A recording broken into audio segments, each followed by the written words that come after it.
A Dinosaur Named Gus by Elwyn Tate. In the age of dinosaurs many years ago, giant creatures roamed the world, stomping to and fro. Some were long, some were wide, some were big and spiny, but did you know that some of them were positively tiny? Meet the hero of our tale, a dinosaur named Gus. This friendly little fellow was a Microceratus. Now, while it may be true that Gus was smaller than the rest, when it came to being smart, he was the very best. Gus was always reading in his special little spot. The more he read, the more he knew, the cleverer he got. Then, as his brain grew brainier and packed with brainy thoughts, lots of stuff, he started to invent machines and gadgets of all sorts. The first of his inventions was the bread and butter slicer. It spreads the butter better and cuts the bread much nicer. The next of Gus's gizmos was the tidy up machine. This gadget is the best thing yet for keeping bedrooms clean. And when he finished making things, he'd say, "Let's make some more." And that is how young Gus became a clever dinosaur. The amazing flying grab machine. One morning Gus was walking by a prehistoric lake when there came a little rumble and the ground began to shake.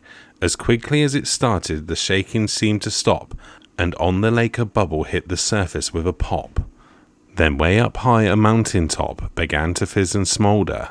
Then crash, right next to Gus there fell a steaming red-hot boulder. "That mountain's not a mountain," mumbled Gus, "that much I know. That mountain's a volcano, and I think it's set to blow.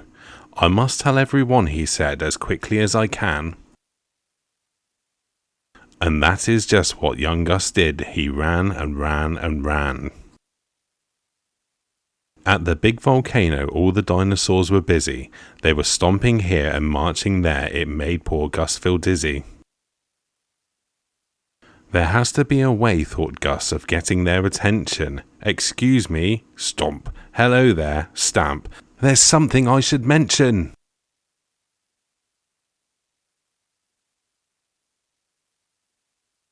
"Who is this little dinosaur that's making all this fuss?" said a big and hefty brontosaurus, peering down at Gus. "My name is Gus," he answered, "and before you stomp away, there's 1 or 2 or 3 important things I'd like to say." And so Gus told them all about the bubble and the boulder, and the mountain up above which had begun to smoke and smoulder. They listened for a while. They did not make a sound. But then they roared with laughter and they stomped upon the ground. "Oh, what a funny dinosaur you are," they said to Gus. "We are so very big and tall that nothing worries us." But then there was a shudder, and the ground began to shiver. The shiver turned to wobbles, and the wobbles to a quiver. The quivers turned to shaking, and the shaking to a rumble. Then one by one the dinosaurs began to trip and stumble. They wobbled and they toppled, and they heard a giant pop, and then a big volcano went kaboom and blew its top. Kaboom! There was a noise and a panic everywhere, shouting, running, here and there. The lava flowed, the boulders crashed, the dinosaurs all ducked and dashed. They lurched and lunged, they rushed and ran. Gus knew he'd need a clever plan. "I have to think of something fast. What can I do?" he said. And then, at last, a clever thought popped in his clever head.